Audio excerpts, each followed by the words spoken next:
Hello students, तो आज हम स्टार्ट कर रहे हैं business, trade and commerce. First thing, human activities.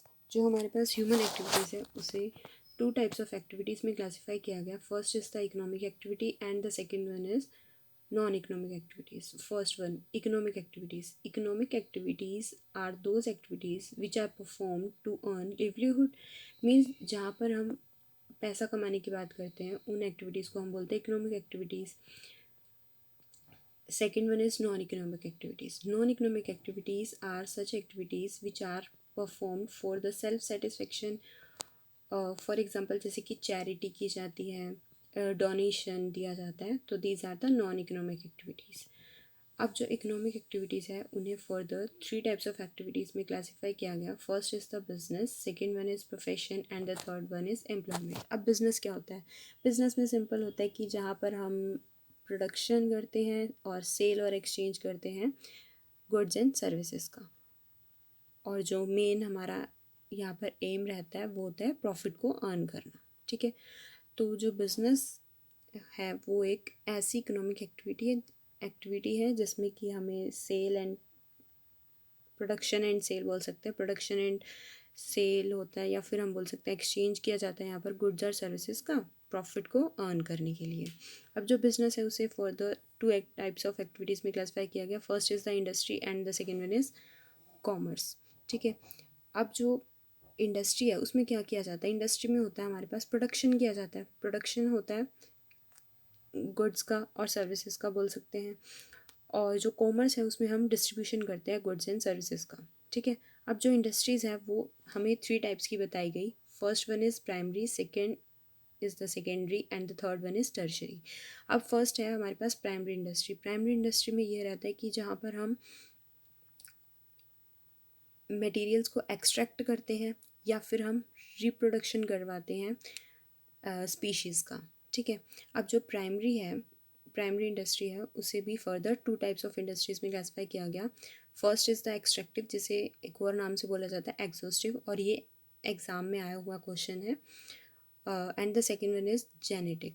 ठीक है, नेक्स्ट आता है सेकेंडरी। अब प्राइमरी में से जो भी हमने मटेरियल को एक्सट्रैक्ट किया वो सेकेंडरी इंडस्ट्री के लिए रॉ मटेरियल बन जाएगा। ठीक है, अब जो सेकेंडरी इंडस्ट्री है ना उसमें वो उसके भी टू टाइप्स बताए गए हैं। First is the construction and the second one is manufacturing. Construction में क्या होता है? हम कंस्ट्रक्ट करते हैं। ठीक है, और मैन्युफैक्चरिंग में क्या होता है? कन्वर्जन करते हैं हम रॉ मटेरियल को फिनिश गुड्स में। ठीक है, अब जो मैन्युफैक्चरिंग इंडस्ट्री है उसको भी फोर टाइप्स ऑफ इंडस्ट्रीज़ में क्लासीफाई किया गया। First is the assembling, second synthetic, third processing and the fourth one is analytical. ठीक है, असेंबलिंग में क्या होता है? हम असेंबल करते हैं चीज़ों को। ठीक है, मतलब हम एक कार बनानी है अगर हमें, तो हम क्या करेंगे? डिफरेंट टाइप्स ऑफ जो उसके पार्ट्स लगते हैं उन्हें हम असेंबल करेंगे और फिर एक प्रोडक्ट को बना देंगे। ठीक है, और सेकेंड आता है सिंथेटिक। सिंथेटिक में क्या करते हैं हम?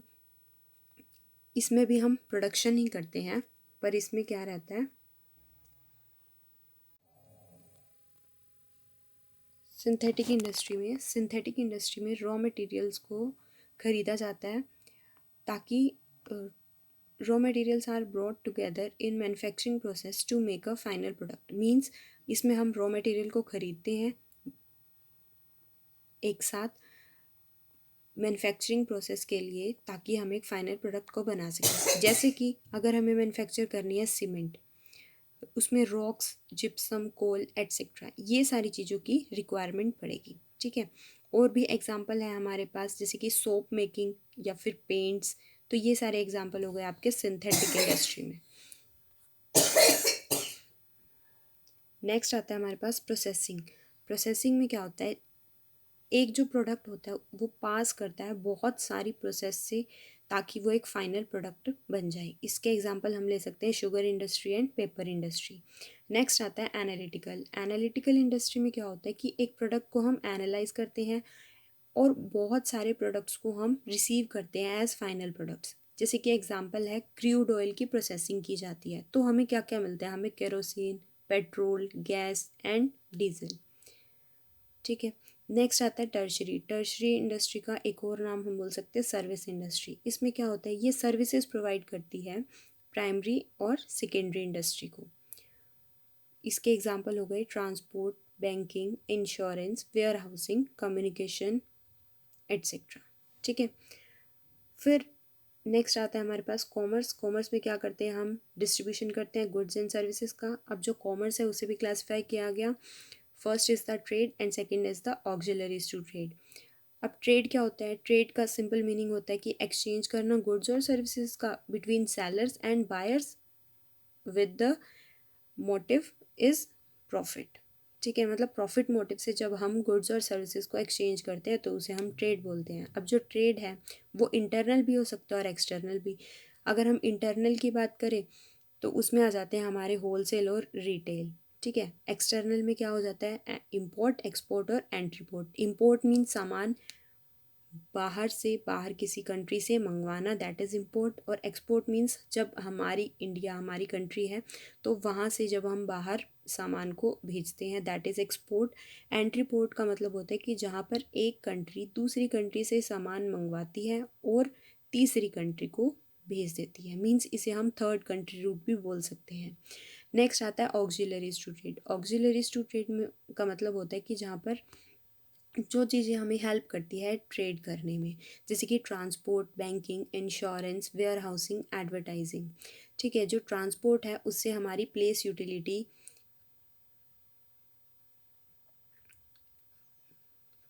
की जो हर्डल होती है वो ख़त्म हो जाती है, मीन्स सामान जो है वो प्रोडक्शन की जगह से हमारे कंजप्शन की जगह पर पहुंच जाता है। नेक्स्ट है बैंकिंग। बैंकिंग से क्या होता है, जो बैंक्स होते हैं वो हमारी फाइनेंशियल हेल्प कर देते हैं, मीन्स हमें फाइनेंस प्रोवाइड कर देते हैं।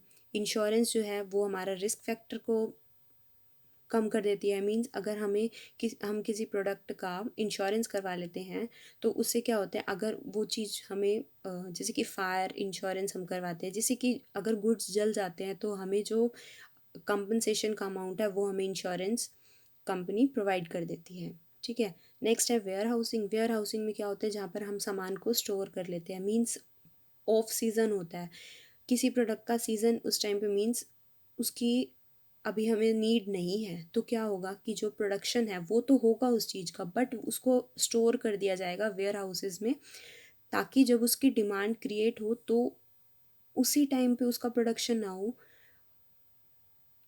तो भी हम उस सामान को मार्केट में अवेलेबल करवा सकें। ठीक है, जैसे कि विंटर है, विंटर में हमें किस चीज़ की डिमांड होती है, हीटर की। तो जो हीटर है उसकी अवेलेबिलिटी हमें जैसे ही विंटर सीज़न आता है तो हमें अवेलेबल हो जाते हैं मार्केट में।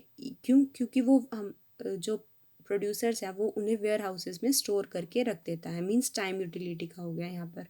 नेक्स्ट है एडवर्टाइजिंग। एडवर्टाइजिंग मींस कि जहाँ पर जो हमारे कंज्यूमर्स हैं उन्हें हम इंफॉर्मेशन प्रोवाइड करते हैं कि हमारा ऐसे प्रोडक्ट है, उसके फीचर्स वगैरह ऐसा सब बता देते हैं। तो अभी ये हमने कंप्लीट कर लिया बिजनेस। नेक्स्ट आता है हमारे पास प्रोफेशन। अब ये प्रोफेशन क्या होता है, प्रोफेशन एक ऐसी इकोनॉमिक एक्टिविटी है जिसमें कि हमें स्पेशल नॉलेज और स्किल की रिक्वायरमेंट पड़ती है। ठीक है, और जो हमारे प्रोफेशनल्स होते हैं ना, वो उन्हें ये होता है कि उनको कोड ऑफ कंडक्ट को फॉलो किया करना होता है। ठीक है, और इसके जो प्रोफेशन है उसके एग्जांपल हो जाएंगे हमारे पास लॉयर, डॉक्टर्स, चार्टर्ड अकाउंटेंट्स। ठीक है, नेक्स्ट आता है हमारे पास third economic activity, that is employment. Employment में क्या होता है, एम्प्लॉयमेंट एक ऐसी एक्टिविटी होती है जिसमें कि जो एम्प्लॉय होता है वो अपनी सर्विसेज देता है एम्प्लॉयर्स को इन एक्सचेंज ऑफ रेमुनरेशन। ठीक है, यहाँ पर सैलरी और वेजेस की बात की जाती है। ऐसे क्वेश्चन आता है कि सैलरी और वेजेस किस एक्टिविटी में आते हैं, तो वो एम्प्लॉयमेंट में आते हैं, बिजनेस में नहीं आते। ठीक है, फिर नेक्स्ट आता है हमारे पास, ये दो डेफिनेशंस है, ये मोस्टली एग्जाम्स में आती है। First is the earning of profit can not be the objectives of a business any more than eating is objective of living. ये उर्विक द्वारा दी गई थी। मेरे money chasing is not business, ये डेफिनेशन दी थी हेनरी फोर्ड ने। फिर नेक्स्ट टॉपिक आता है हमारे पास बिजनेस रिस्क। ठीक है, तो ये हम नेक्स्ट पार्ट में करते हैं। Thank you.